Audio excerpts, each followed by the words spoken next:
Exam हुआ था 23 अगस्त 2018 को जो एग्जाम हुआ था उसके क्वेश्चंस अपन कंप्लीट कर रहे हैं शिफ्ट थर्ड के।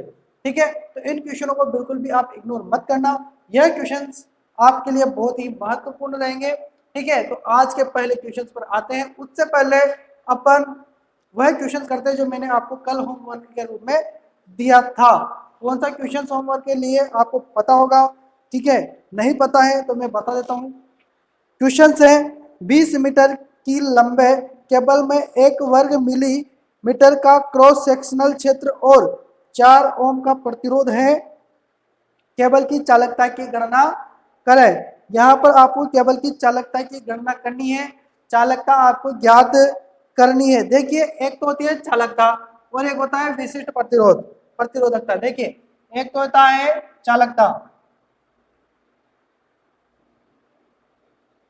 चालकता है ना, और एक होता है प्रतिरोधक। तो चालकता का विलोमानुपाती क्या होता है? प्रतिरोधकता। ठीक है, चालकता का विलोमानुपाती क्या होता है? प्रतिरोधकता। तो अपन को प्रतिरोधकता का फॉर्मूला पता है। प्रतिरोधकता का जो फॉर्मूला है रो बराबर आर ए बटा P sorry L, R A बटा एल अपने पास यह प्रतिरोधकता का फॉर्मूला है। किसका है? प्रतिरोधकता का। ठीक है, तो इसी अनुसार इसका यह क्या है? चालकता उल्टा है, तो चालकता को लिखते हैं अपन साइमन के रूप में, और साइमन को लिखते हैं फिर अपन ये एल तो आ जाएगा ऊपर और ये आर ए आ जाएगा नीचे। ठीक है, यह किसका फॉर्मूला है? तो यह है चालकता का। यह आप ध्यान रखना। अपन को ज्ञात भी क्या करना है? चालकता ज्ञात करनी है। अपन को दिया क्या क्या है? तो लंबा तार कितना है? तो वायर की लंबाई है अपने पास 20 है ना, 20 मीटर में है ना। 20 मीटर की लंबे केबल में 1 वर्ग मिलीमीटर का क्रॉस सेक्शनल। देखिए, ए का मतलब होता है क्रॉस सेक्शनल। यहाँ लिख देता हूं मैं कि एल अपने पास है लंबाई जो कि है 20 मीटर, ए बराबर होता है क्रॉस सेक्शनल एरिया जो कि है 1 वर्ग मिलीमीटर है ना, 1 वर्ग मिलीमीटर। और आर अपने पास है प्रतिरोध। प्रतिरोध दिया है अपन को 4 ओम। यह अपन को क्वेश्चन में दिया है। एल अपन ने लिख दिया है 20 मीटर। अब देखिए यहाँ पर आर बराबर अपने पास से 4 इंटू ए बराबर क्रॉस सेक्शनल एरिया है अपने पास 1 है, लेकिन ये किस में है? मिलीमीटर में। इसको किस में कन्वर्ट करना पड़ेगा? मीटर में। तो मैंने कल भी बताया था कि अगर मिलीमीटर को अगर मीटर में कन्वर्ट करते हैं तो अपन क्या करते हैं? तो ऊपर क्या लगा देंगे? 1000 लगा देंगे।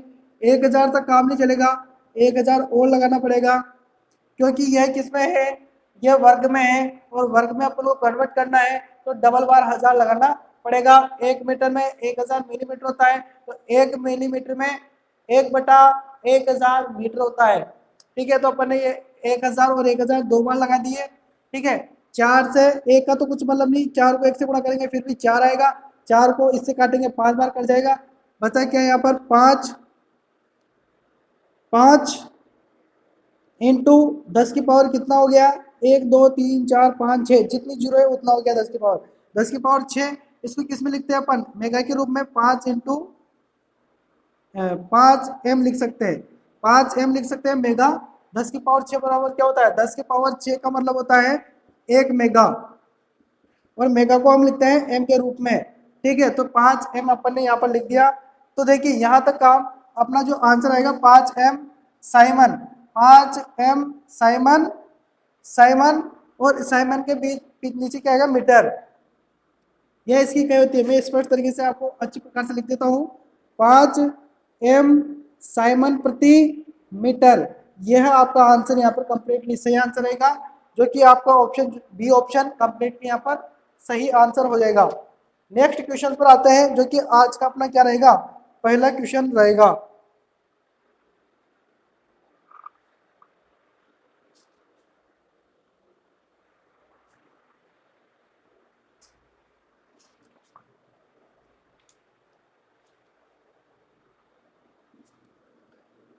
आज का जो अपना पहला क्वेश्चन है, पहला क्वेश्चन बहुत ही सिंपल तरीके का है। देखिए, पहला क्वेश्चन है 4.0 वोल्ट वाले संभावित अंतर के साथ एक रजिस्टर ऊष्मा का विकिरण कर रहा है। तापीय ऊर्जा 4.0 वाट की दर से उत्पन्न हो रही है, तो प्रतिरोध का मान क्या है? अपन को वोल्ट दिया है, V बराबर दिया है, या E बोलो या V बोलो, कोई दिक्कत वाली बात नहीं है। तो यहाँ पर 4.0 वोल्ट दिया है, ठीक है। इसके आगे अपन को दिया है, आगे ऊर्जा 40 वाट की दर से उत्पन्न कर रही है। ऊर्जा वाट में दिए ना, तो P बराबर है, वह क्या है, वाट में दिए हैं तो P बराबर है, ठीक है। और अपन को ज्ञात करना है R बराबर, अपन को पता होगा, आपको पता होगा V जो फॉर्मूला है शक्ति का, P बराबर V स्क्वायर R, ये तो याद है ना, बहुत बार बता दिया है, अब तो रट लो इसको। P बराबर V स्क्वायर R, ओम के नियम के हिसाब से V कितने बार है अपने पास, 2 बार। देखो 4 के पीछे जो 0.0 लगा होता है इसका कोई मतलब नहीं होता। 4 इंटू 4 2 बार लिख दिया मैंने, बटा ये 4 लिख दिया, 4 से 4 कर जाएगा, बचा क्या 4, 4 अपना यहाँ पर कंप्लीटली सही आंसर रहेगा, ठीक है। नेक्स्ट क्वेश्चन से बात करते हैं। अगर प्रत्येक 4 पिकोफैरेड के 2 कैपेसिटरों को एक सीरीज में जोड़ा जाता है तो उनकी कुल धारिता होगी। देखिए 4 पिकोफैरेड के 2 कैपेसिटर हैं, उनको क्या किया गया है, श्रेणी क्रम में जोड़ा गया है। और आपको पता होगा जब श्रेणी क्रम में जोड़ा जाता है, क्रम कौन सा, श्रेणी, यहां पर मैं चित्र बना देता हूं। इस प्रकार से 2 कैपेसिटर है जिनको क्या किया गया है, श्रेणी क्रम में जोड़ा गया है। अब दोनों का मान क्या क्या है, ये भी 4 पिकोफैरेड का है और ये भी 4 पिकोफैरेड का है ना। अपन को यहाँ पर टोटल इसकी धारिता ज्ञात करनी है। समांतर क्रम में और श्रेणी क्रम में जो फॉर्मूला होता है अलग अलग होता है। अब देखिए प्रतिरोध का जो समांतर क्रम का फॉर्मूला है वह अपन कैपेसिटर में श्रेणी क्रम में लगाएंगे, तो कौन सा लगाएंगे, CT बराबर जो होता है ना, डायरेक्ट फॉर्मूला याद रखे आप, 4/2। डायरेक्ट फॉर्मूला क्या है, जो मान है वह रख दो और जितनी संख्या है वह रख दो। ये मैंने पहले आपको बता रखा है, ज्यादा डिटेल्स में बताने वाली कोई बात नहीं है, बराबर आ जाएगा यहाँ पर 2 आंसर, ठीक है। देखिए क्या किया अपन ने, जो मान है उसको ऊपर रख दो, जितने मान के वो ऊपर रख दो, और जितनी संख्या है समान मान के तो जितनी संख्या है वो नीचे रख दो। 4 को काट दो 2 से, 2 आंसर आ जाएगा, ठीक है। बहुत ही सिंपल तरीके का क्वेश्चन है, इसमें ज्यादा बताने वाली कोई बात नहीं है। अगला क्वेश्चन है 1200 टन के प्राथमिक कोयल के, यहाँ पर यह क्वेश्चन मैंने पहले जो पेपर आया था उसमें भी आया था, इसी से संबंधित क्वेश्चन, तो इस क्वेश्चन को ध्यान से समझना। 1200 टन की प्राथमिक कोयल, प्राथमिक कोयल का मतलब होता है प्राइमरी वाइंडिंग, यानी कि N बराबर प्राइमरी टन बराबर है 1200, ठीक है। प्राइमरी टन प्राथमिक कोयल के साथ और 120 टन द्वितीय कोयल के साथ, द्वितीय कोयल यानी कि सेकेंडरी कोयल जिसके टन कितने हैं 120, है ना। कोयल के साथ एक ट्रांसफार्मर में 240 वोल्ट से इसे प्राथमिक से जोड़ा हुआ है, मतलब कि प्राइमरी वोल्टेज जो है वह है 240 वोल्ट, ठीक है, इसे जोड़ा जाता है। तो आउटपुट वोल्टेज क्या होगा, यहाँ पर अपन को सेकेंडरी वोल्टेज पूछा है कि ये क्या होगा। देखिए यहाँ मैं बता देता हूँ, जैसे कि यहाँ पर ट्रांसफार्मर है, एक वाइंडिंग तो ये होती है और एक वाइंडिंग ये होती है ना। यहाँ पर ये कहा गया है कि प्राथमिक, ये है प्राथमिक वाइंडिंग, ये है सेकेंडरी वाइंडिंग, या द्वितीयक वाइंडिंग कैसे, द्वितीयक वाइंडिंग और ये प्राथमिक, कंफ्यूज होने की कोई बात नहीं है। देखिए टन दिए हैं प्राथमिक के 1200 और द्वितीयक के दिए हैं 120। ट्रांसफार्मर को वोल्टेज सप्लाई से जोड़ा गया है 240, यानी कि जब भी वोल्टेज सप्लाई से जोड़ते हैं तो वह जोड़ते हैं अपन प्राइमरी से जोड़ते हैं, और आउटपुट में अपन को कहाँ मिलता है, इधर सप्लाई दी जाती है और इधर लोड जोड़ा जाता है, ठीक है। ये होता है आउटपुट, ये होता है इनपुट, ठीक है। यहाँ कंफ्यूज मत होना, ये ध्यान रखना। अब इसका जो संबंध होता है, अपन को सेकेंडरी वोल्टेज, इसका वोल्टेज ज्ञात करना है। इसके टर्न अपन को 1200 दे रखा है, इसके टर्न अपन को 120 दे रखा है, इसमें वोल्टेज सप्लाई दे रखी है 240, अपन को यहाँ पर कितना मिल रहा है ये अपन को ज्ञात करना है। तो इसके लिए जो नॉर्मल सा है वह है प्राइमरी टर्न बराबर सेकेंडरी टर्न बराबर प्राइमरी टर्न बटा सेकेंडरी टर्न बराबर प्राइमरी वोल्टेज बटा सेकेंडरी वोल्टेज। ये अपने को याद होना चाहिए, ये संबंध डायरेक्ट मान रख दो। कितना है 1200, सेकेंडरी टर्न कितने हैं 120 बराबर प्राइमरी वोल्टेज है 240 बटा सेकेंडरी वोल्टेज अपन को याद करनी है। अब देखो इससे ये कितनी बार कट गया, 10 बार कट गया है ना।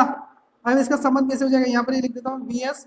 अब ये वीएस 10 से गुणा होगा तो 10 वीएस आ जाएगा बराबर 240, 10 नीचे आ जाएगा, वीएस बराबर 240 बटा 10, इससे ये कट जाएगा, बचा क्या 24। 24 आपका यहाँ पर कंप्लीटली सही आंसर रहेगा। बहुत ही सिंपल तरीके का क्वेश्चन था, है ना। अगला क्वेश्चन से अपना क्वेश्चन है 500 वोल्ट की वोल्टता से जुड़े एक 12 फेरड में कैपेसिटेंस वाले कैपेसिटर द्वारा ग्रहण किया गया आवेश का मान होगा। आवेश ज्ञात करना है। इस आवेश से अपन को क्यू याद आना चाहिए। आवेश से अपन को क्या याद आना चाहिए, क्यू, क्योंकि आवेश को किस रूप में लिखते हैं अपन, क्यू के रूप में लिखते हैं। अब देखिए यहाँ पर कि क्यू के रूप में लिखते हैं तो क्यू का अपन को यहाँ पर दिया क्या है, एक तो V बराबर दिया है वोल्टेज जो कि कितना दिया है 500, और एक दिया है अपन को C यानी कि कैपेसिटर। कैपेसिटर यानी कि फेरड जो दिया है ना वो कैपेसिटर से संबंधित है। धारिता की इकाई है फेरड, तो यहाँ पर अपन को कैपेसिटर याद आना चाहिए। कैपेसिटर जो कि 12 दे रहा है दिया है, और अपन को क्यू पूछा है। यह सबसे बड़ी बात है, क्या दिया है और क्या पूछा है। अपन को दिया है वोल्टेज 500 वोल्ट और फेरड दिया है अपन को, यानी कि जुड़े हुए 12 फेरड में कैपेसिटेंस वाले कैपेसिटर दिया है अपन को 12 फेरड का, ये वोल्ट में अपन को पूछा है। क्यू, क्यू बराबर अपना फॉर्मूला है सीवी, ये याद कर लो। क्यू बराबर सीवी का फॉर्मूला आप याद कर लो। सी कितना है 12 है और वी कितना है इंटू 500 है, दोनों को गुणा करेंगे 5 12 60 होता है, 00 ये क्या है 6000। 6000 अपना यहाँ पर कंप्लीटली सही आंसर हो जाएगा। क्यू, क्यू की कहीं क्या है कूलम। ठीक है, आते हैं नेक्स्ट क्वेश्चन पर। क्वेश्चन नंबर अपना 5, परमाणु संख्या 14 वाले तत्व सिलिकॉन के संयोजी इलेक्ट्रॉन की संख्या कितनी है। ऑप्शन है 8, बी ऑप्शन है 4, सी ऑप्शन है 5, डी ऑप्शन है 3 और ई ऑप्शन है 2।